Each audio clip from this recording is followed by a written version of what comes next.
Oh man, we gonna get a little bit deeper with this one. I mean, that documentary that came out gave us content creators a lot of content and a lot of interesting things to look into. So, watching the Diddy documentary, it also made me want to tie in more with the Tupac thing and why Diddy and Snoop remained so close over the years. Now, granted, Snoop and Diddy had a relationship before Tupac, but I think the whole thing with Tupac was they had a common enemy in a way. And see, people want to sit here and say, man, look, Snoop ain't obligated to do nothing. Snoop and Pop didn't go back like that. But yet, when you doing holograms and all this shit, and you performing with the hologram on stage, acting like that's your homie, that's your friend and all that, nah, you got to bring that ass to the fire. So, in looking at this, I'm going to break it down. Tupac was talent. We talk about looks, intelligence, talent, energy. He had women on both sides of the spectrum. We talk about Hollywood and music. The movie with Janet Jackson, Poetic Justice, elevated Tupac's stock. Because notice this, a lot of these guys, they always go back to, man, I knew Pop when he was Digital Underground, when he was Bishop and all that. They want to keep that Tupac there because he wasn't really a threat to them. He became a real threat to them niggas after that movie started being made, and that's where his stock started going up. So then he had to find an identity of his own to stand out from his gangster rap peers, and that's when he started putting main Pain in his record. That's when the Pain record came out. And Tupac, a lot of people said a lot of things that Tupac have said in terms of social commentary in music, but they can't bring that passion out like Tupac did. And that's what the Pain record did. None of them niggas could do a record like Pain. So now you got a guy like Diddy. Diddy wasn't talent. He can't rap. He can't dance. He can't sing. He can't produce. But one thing Diddy had an eye for, and that was talent. He knew where to find talent. He knew how to market talent and make money off talent. But he wasn't talent. He always wanted to be Michael, but really had the talent of Reby. So therefore, that's where that envy came in. And not only Tupac, but also even a lot of the niggas on his label. He wanted to be seen as the guy, so to speak. And you know the hate for Tupac is real when he don't even want Cassie to play his music in the house, according to one of the people that was involved with the documentary. And you know for sure when you got people that hate your guts like Wack 100, and you even had Keefy D who admitted to killing you, saying that the nigga dope music was dope. You know you special. You know you special.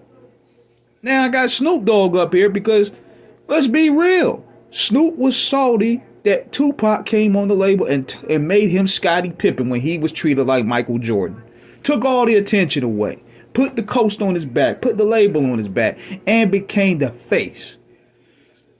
And knowing that, Snoop's ego, I mean, that would mess your ego up. But see, that's why he would link up with Bad Boy. He would have secret meetings in New York, according to Joe Too Cool on Bomb First. They would have secret meetings in New York City. What are the secret meetings about? I mean, Snoop was talent, but he didn't have the pop star power. He didn't have that energy. And I noticed this too.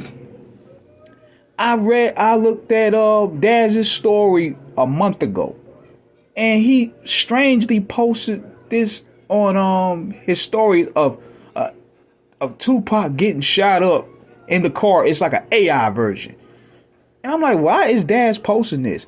Then come to find out, it's women, man.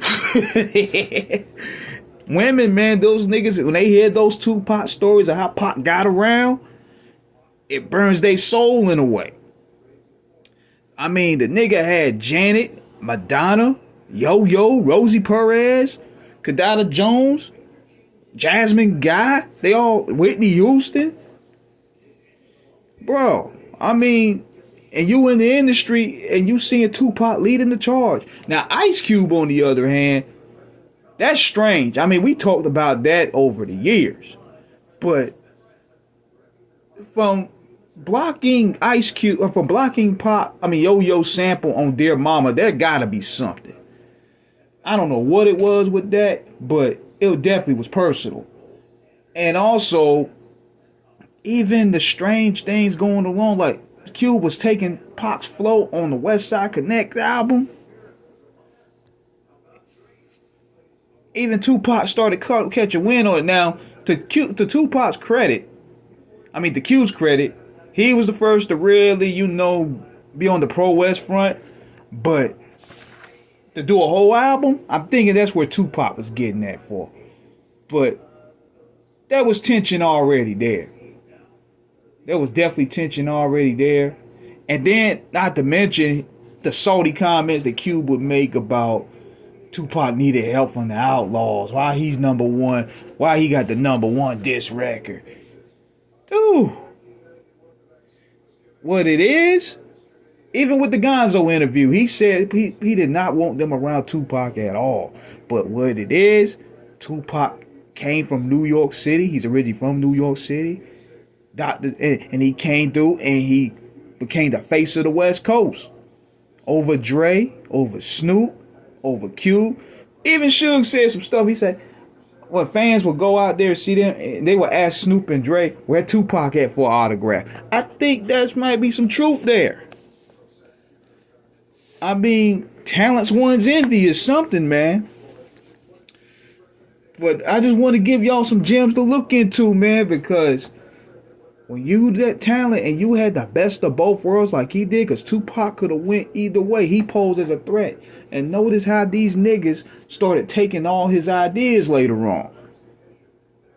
Pac had the idea for Death Row East. Diddy started doing the Bad Boy South. What the fuck? Well, let me know what you guys think, man. Subscribe, hit the like button. Peace out, y'all.